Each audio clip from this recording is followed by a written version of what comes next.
Hello, আসসালামু আলাইকুম রহমতুল্লাহ। আশা করছি সবাই ভালো আছেন। সঙ্গে আছে আমি মাহমুদুল হাসান সোহান।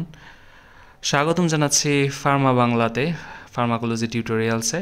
আজকে আমরা যে জিনিসটা জানার চেষ্টা করব সেটা হচ্ছে basics of pharmacology, how drugs work, কীভাবে আমাদের শরীরে ড্রাগ কাজ করে। তো এখানে আমরা একটি ছবি দেখতে পাচ্ছি উপরের দিকে, ডান দিকে উপরের দিকে। সেটা হচ্ছে একজন মানুষ, একজন পেশেন্ট ড্রাগ গ্রহণ করছে। এ পেশেন্ট টেকিং এ পিল। আসলে একটা পিল গ্রহণ করার পরে আমাদের দেহে কী হয় এই বিষয়গুলো নিয়ে আমরা জানব। তার আগে জানি নেই যে pharmacology studies the interaction between the drugs and biological systems to treat or prevent diseases. তাহলে ফার্মাকোলজি কী নিয়ে কাজ করে? ফার্মাকোলজি কাজ করে ইন্টারাকশন নিয়ে। কিসের ইন্টারাকশন? ইন্টারাকশন হচ্ছে সম্পর্ক বা সংঘর্ষ, যাই বলি না কেন। কিসের ইন্টারাকশন? সেটা হচ্ছে ড্রাগের সঙ্গে আমাদের বায়োলজিক্যাল যেসব সিস্টেম আছে ওই সিস্টেমের। আমাদের বায়োলজিক্যাল তো অনেক সিস্টেম আছে, প্রত্যেকটা মানুষের দেহে বা প্রত্যেকটা অ্যানিমেলের দেহে অনেক অনেক সিস্টেম আছে। ওই সিস্টেমের সঙ্গে ড্রাগ কাজ করে। কীভাবে কাজ করে? ড্রাগ তো একটা বাইরের জিনিস, কিন্তু আমাদের শরীরে কীভাবে কাজ করবে? একটা রিসেপ্টরের মাধ্যমে কাজ করবে। তো রিসেপ্টরের মাধ্যমে কাজ করলে কী হবে? আমাদের শরীরের রোগ যেগুলো আছে সেগুলোর চিকিৎসা হবে, অথবা ওই রোগের প্রতিরোধ হবে। প্রতিরোধ কী দিয়ে হবে? প্রতিরোধ হবে ভ্যাকসিন দিয়ে। আর চিকিৎসা কীভাবে হবে? যেটা রোগ হয়ে যাওয়ার পরে আমরা গ্রহণ করি এটা দিয়ে। তো চলুন আমরা এরপরে সামনে আগাই। Drug molecule interacting with a cell receptor, যে কথাটা বলছিলাম যে আমাদের রিসেপ্টরের সঙ্গে যখনই একটা ড্রাগ মলিকিউল কাজ করবে তখনই ওই ড্রাগটা আমাদের দেহে ইফেক্ট ফেলবে।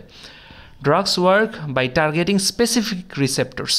কিছু কিছু ড্রাগ আছে যারা স্পেসিফিক রিসেপ্টরের সঙ্গে কাজ করে, স্পেসিফিক এনজাইমের সঙ্গে কাজ করে, স্পেসিফিক সেলের সঙ্গে কাজ করে।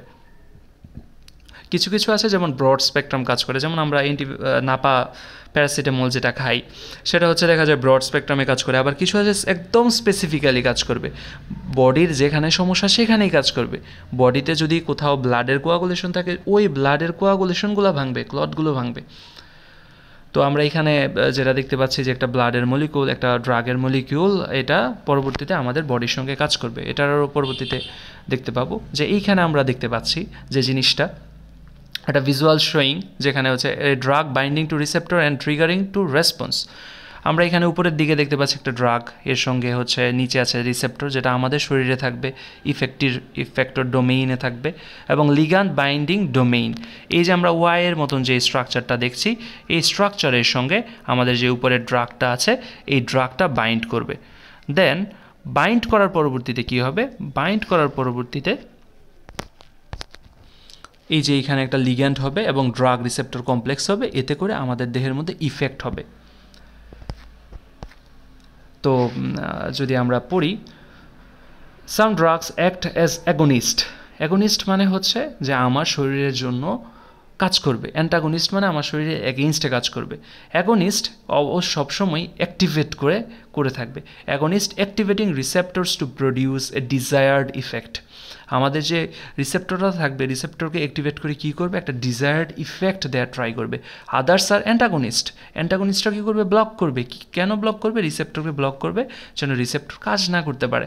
আদার্স আর antagonist blocking receptors to prevent an undesired action. অনেক সময় দেখা যায় যে আমরা অ্যান্টিবায়োটিক খাই। অ্যান্টিবায়োটিক কেন খাওয়া হয়?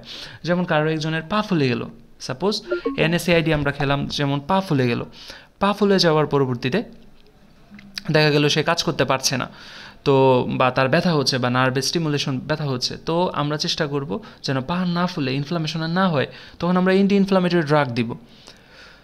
তো এটা অ্যান্টাগনিস্ট হিসেবে কাজ করবে, আবার অনেক সময় অ্যাগনিস্ট হিসেবেও কাজ করে। এখানে আমরা ড্রাগের কনসেন্ট্রেশন ভার্সেস রেসপন্স দেখতে পাচ্ছি। The relation between drug dose and effect is crucial. যে আমরা ড্রাগ ডোজটা কতটুকু দিব এবং ইফেক্টটা কেমন আসবে, এটা অনেক বেশি important. This helps determine the right dose for patient. আমাদের রাইট ডোজটা আমরা জানতে পারবো যে কোন ডোজটা দিলে আমার পেশেন্টের সবচেয়ে ভালো কাজ করছে।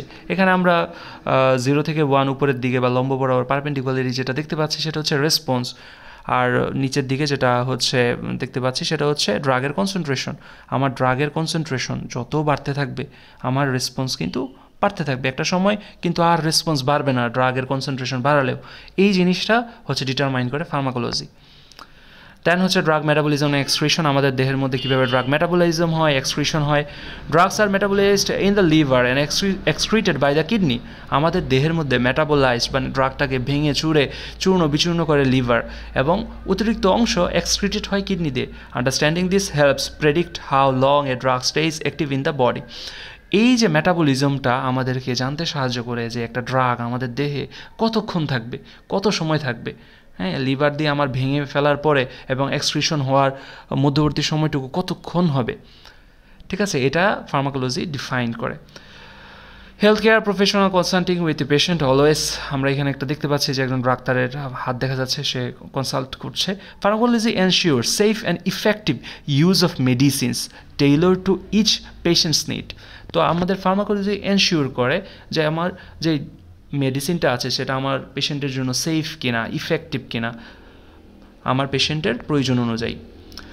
Learn more about the science of medication, আমরা বেশি সম্পর্কে জানবো যে কীভাবে আমাদের মেডিকেশনটা কাজ করে, এবং স্টে ইনফর্মড, স্টে হেলদি, সবসময় ইনফর্ম থাকার চেষ্টা করব, হেলদি থাকার চেষ্টা করব। তো ধন্যবাদ সবাইকে, ইনশাল্লাহ দেখা হবে আবার পরবর্তী ভিডিওতে। আল্লাহ হাফিজ।